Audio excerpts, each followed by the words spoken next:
The elevator is too bright at 7:40 in the morning, and the badge reader chirps before the doors even fully close. Someone's cologne hangs in the air. Your phone is already warm in your palm, like it has been working before you have. A co-worker smiles and says, "Can you handle this quickly?" the same way people say, "You're so reliable." It lands like praise, but your body hears the pressure first. Your shoulders lift without asking. Your stomach tightens as your mind starts doing fast math about calendar slots, unread messages, the meeting you cannot move, and the task you already promised yourself you would finish. You nod before you decide. Then you start explaining. You add context. You soften your tone so no one can call you difficult, dramatic, or slow. You tell yourself you are being professional, that you are keeping the room easy, that you are preventing problems before they start. But polite pressure can train you quickly. Urgency starts feeling normal because it arrives wrapped in kindness. And once you become the person who says yes with a calm face, people often stop checking whether you actually have room. They learn the shortcut, ask you, wrap it in compliments, and let you carry the overflow. The cost does not show up in that elevator. It shows up late morning when your inbox is stacked and your lunch is still sitting in the bag.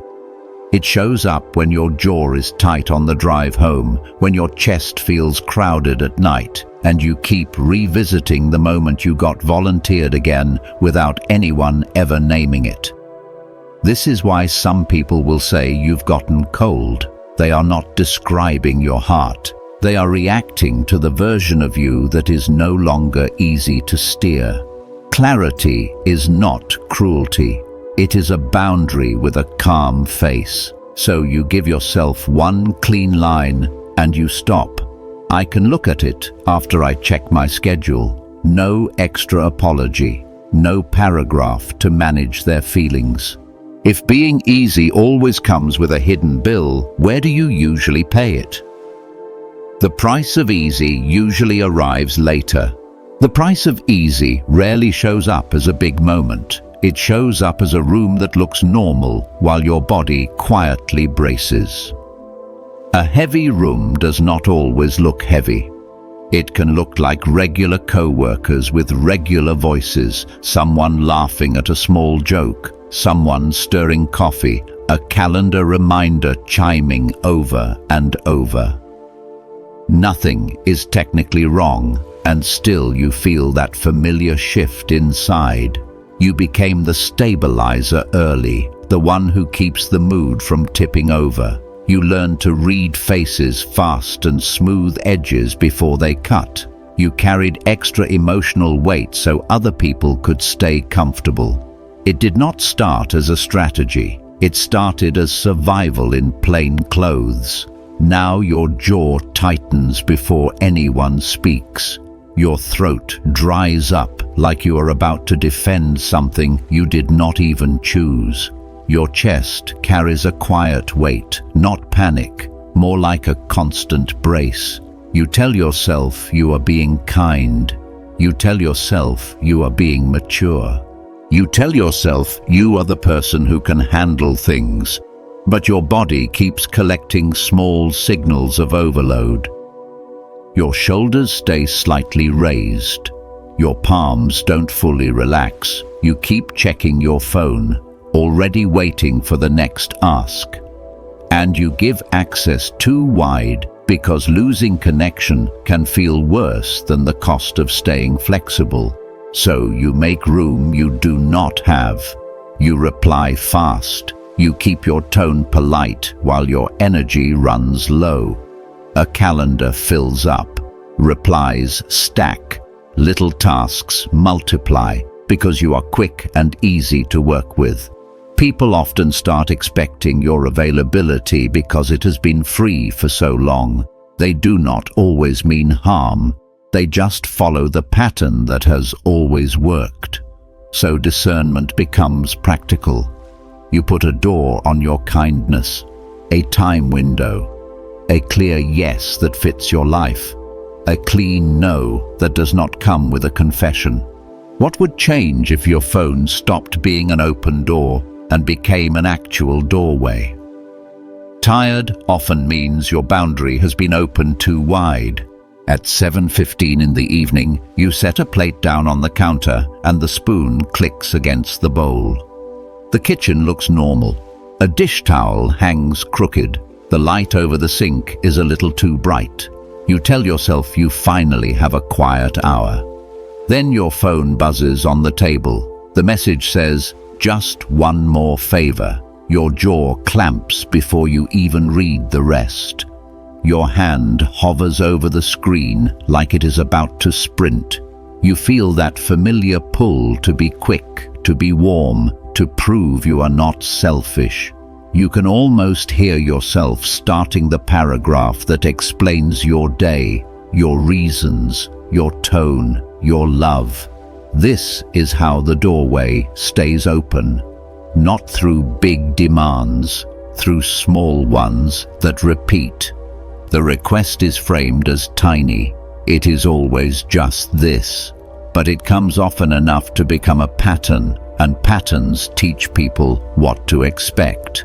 In real life, when you answer immediately, family can start reading your speed as proof you are always available, because that is what has been true for a long time. Your old reflex is to reply fast and add extra warmth. You smooth the edges so they do not feel rejected. You manage disappointment before it even arrives. You do emotional labor in advance, hoping the night stays calm. The cost is not dramatic. Dinner goes cold. Your home starts feeling like a service desk. You feel resentment, then you swallow it, because resentment feels ugly and you want to be a good person, so you keep giving, and you start feeling smaller in your own kitchen. Help that breaks you stops being help. It slowly erases you. So you practice one clean boundary and you let it be plain. You type, "I can't tonight." No paragraph, no apology that turns your limit into a debate. Your throat might feel tight when you hit send, but you stay with that discomfort instead of trying to fix it with more words. People might push back. They might ask why. They might go quiet. They might act like one sentence means you do not care. That moment can reveal what kind of connection you have been paying for. What is one sentence that would protect your evening without starting a fight? Just a little is often the biggest leaking door. After you send the one clean sentence, the hardest part is not the sentence. It is the empty space that comes after it, when nothing is being smoothed over and nobody is being managed. The turning point is not a dramatic speech. It is you tolerating that space without rushing to fill it with extra words. You stop trying to make the air comfortable. You let the moment sit. Your throat might tighten, your jaw might set, your fingers might itch to type again, but you keep your hands still and you stay where you are. You thought being alone was lack, like something was missing or failing. But sometimes it becomes a sanctuary, the first place you can hear yourself again without noise layered over your own thoughts. Your breath drops lower, your shoulders settle, your voice gets simpler because you are not proving anything.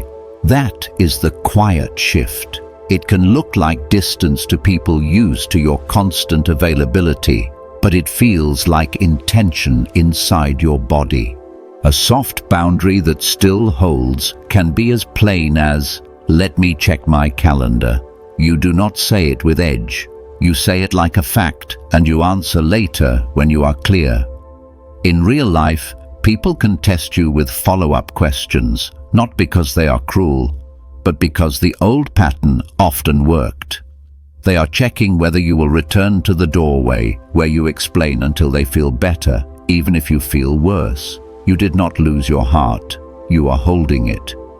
When silence shows up and no one fills it for you, what do you reach for first? more words, or more steadiness. I'm choosing who comes in, not giving everything out. When you stop filling every silence, you start noticing something else. You do not need a wall, you need a doorway.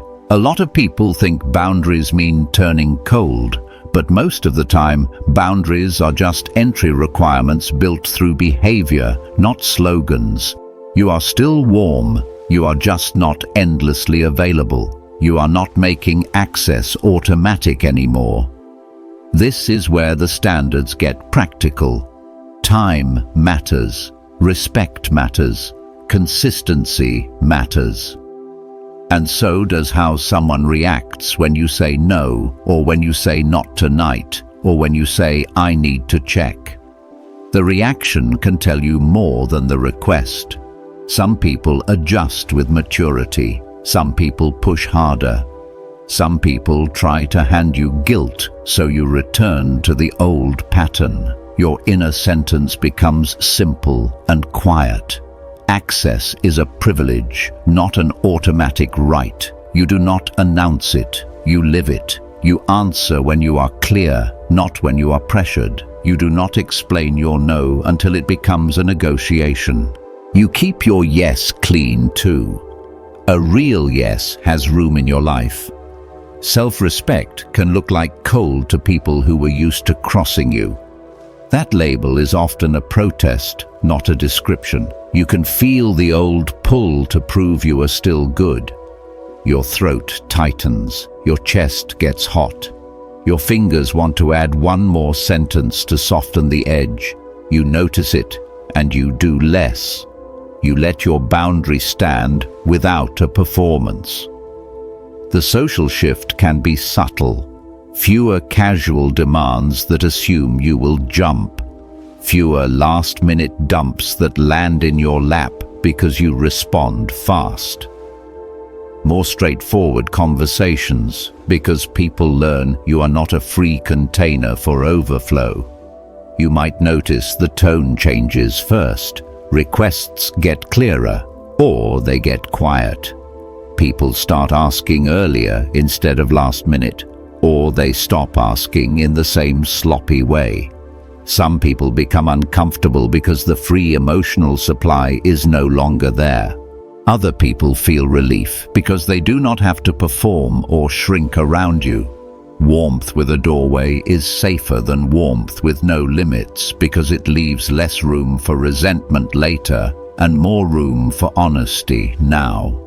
What standard would keep you both warm and clear at the same time? What standard keeps you warm and clear? What standard keeps you warm and clear is not just what you believe. It is what you repeat when you are tired, when someone is pressing, when the room is watching. There is one uncomfortable truth underneath it all. Your habits quietly teach people what to expect. Not because people are always calculating, but because patterns are easy to follow. If a pattern works, it often gets used again.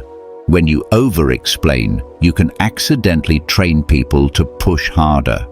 They hear your long paragraph as a door that might still open if they keep asking. You keep negotiating your own limit, so they learn your limit can bend under pressure. Your throat tightens while you talk. Your jaw holds tension like it is carrying the decision for you. When you reply instantly, people can start assuming they have priority over your time. They might not say it out loud, but their behavior can move that way. They ask late. They drop things last minute. They expect you to make room because you often have. Your chest gets heavy when you see the notification because your body knows the cost before your mind finishes the sentence. When you apologize first, you quietly lower your own standard before anyone asks. You teach the room that your needs are an inconvenience. You train yourself to approach your boundary like it is something you have to justify. You can feel it in your stomach, that small sink, like you are stepping back from your own ground. And then, There is the move that changes the whole atmosphere without drama. When you stay calm and stop at one clear sentence, the room often recalibrates on its own, not because anyone becomes perfect, but because the signal becomes clean. There is less material to argue with. There is less emotional hook for you to keep grabbing. You say what you can do, you say what you cannot, then you stop. This is where your body becomes a dashboard instead of a problem. Your throat tightening can be a warning that you are swallowing a no. Your chest getting heavy can be feedback that you are taking on more than you agreed to. Your shoulders lifting can be a clue that you are bracing for someone's reaction instead of honoring your capacity. You do not shame those signals. You use them as a cue to simplify. Consequences are not punishment. They are feedback loops that show what is being reinforced. If you keep saving the moment with extra words, you reinforce that you will always save the moment. If you keep taking the overflow, you reinforce that overflow belongs with you. People may test the new limit with a second ask, not to attack you, but to see if you mean it, because the old pattern often worked. The clean response is not louder, it is steadier. You repeat the same sentence. You check your calendar. You respond when you are clear. You do not trade your peace for approval. Do not over-explain to ask permission for respect. When the second ask comes and the air gets quiet, what is the one sentence you will repeat without adding anything else? If you want a new room, you need a new response. When the second ask comes and the air gets quiet, it helps to have a small menu instead of trying to invent courage on the spot. Not a speech, just options you already trust. The first option is time. When a request arrives wrapped in pressure, you say, "I need time to check." That sentence buys you space without confrontation. Your chest loosens because you are not deciding under a spotlight. You step out of urgency and back into choice. The second option is one sentence only. You answer the question that was asked and you stop. No extra context unless it is truly necessary. This is where many people slip because explaining feels polite. But extra lines often turn your limit into a discussion. You notice your jaw start to tighten when the second sentence forms. That is your cue to end it. The third option is to share the minimum. You give the relevant fact and keep the rest private. Oversharing often becomes a doorway people walk through. The more you reveal, the more room there is to negotiate your boundary. When you share less, your voice stays steady and your stomach settles because you are not offering handles for someone else to grab. The fourth option is to change the channel. Please put it in an email. This is not avoidance, it is structure. It moves the request out of the moment where urgency can hijack you. In real life, tone shifts when things slow down. What sounded pressing on a call often reads very different on a screen the next morning. The fifth option is to limit reply windows. You decide when you respond instead of reacting whenever your phone lights up. Your phone stops being a leash. Your sleep can improve because your palms are not hovering over the screen late at night, waiting to be useful. People often adjust faster than you expect when your availability becomes predictable instead of constant. The sixth option is to reschedule when your body is signaling overload.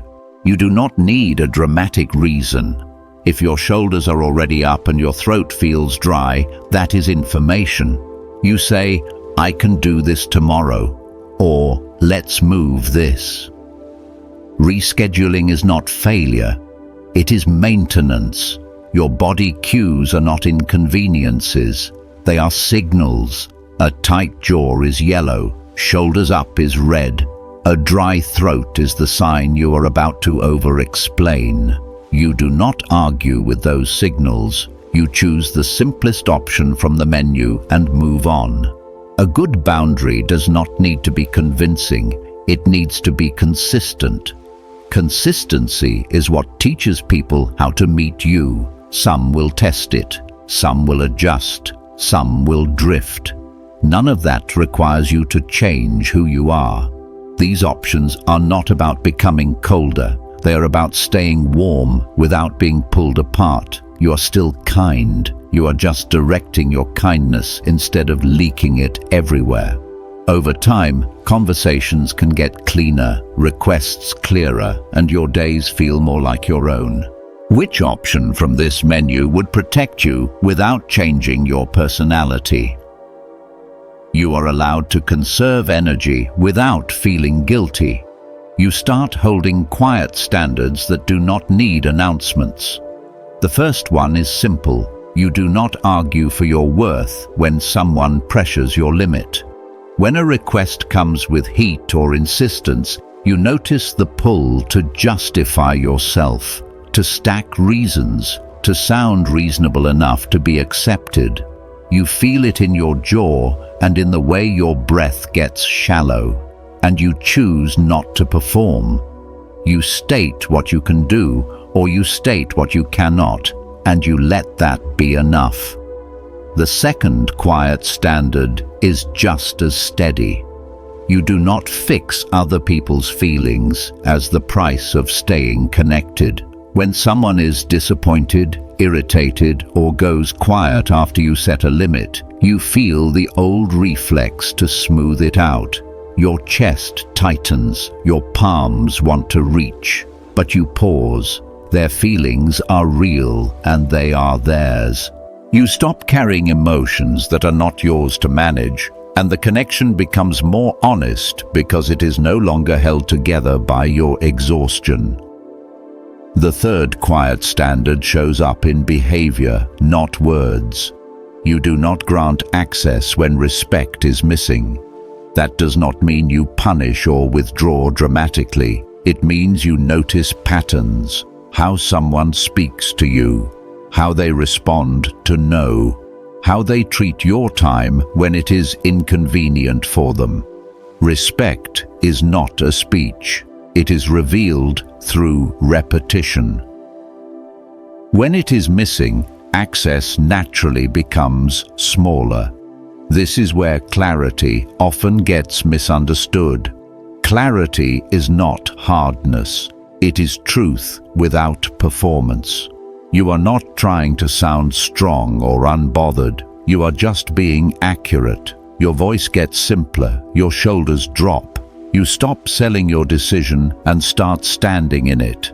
Integrity works the same way. Integrity is not control. It is alignment between what you say and what you do. You stop promising things you resent later. You stop agreeing quickly and regretting it slowly. Over time, your words and your actions begin to match, and that steadiness becomes something people can feel without explanation. Before you answer, you use one small tool. You ask yourself quietly, am I choosing this, or am I reacting to the fear of being left? You feel the answer in your body before you hear it in your head. Fear rushes. Choice settles. That pause alone changes how you respond. The social effect can be surprising. Conversations untangle. There is less back and forth and less emotional static. People become more direct because there is no advantage in being vague with you. Some connections fall away. Others get cleaner and calmer. Over time, the quality of connection improves, not because you tried harder, but because you stopped overreaching. Real authority does not need a show. It does not raise its voice or rush to be understood. It stays consistent, and time does the explaining. When things stay vague, are you being asked to carry confusion that is not yours? I'll say one clean line, then let time answer the rest. By the end of the day, the test is not what you said. It is whether you stayed with yourself afterward. It is 10:50 at night, and you are sitting on your motorbike outside a convenience store while the door slides open and the AC hum spills into the street. The light is bright and flat, the kind that makes everything feel exposed for a second. Your hands rest on the handlebars, still warm from the ride, and your breath slows as the noise of the road fades.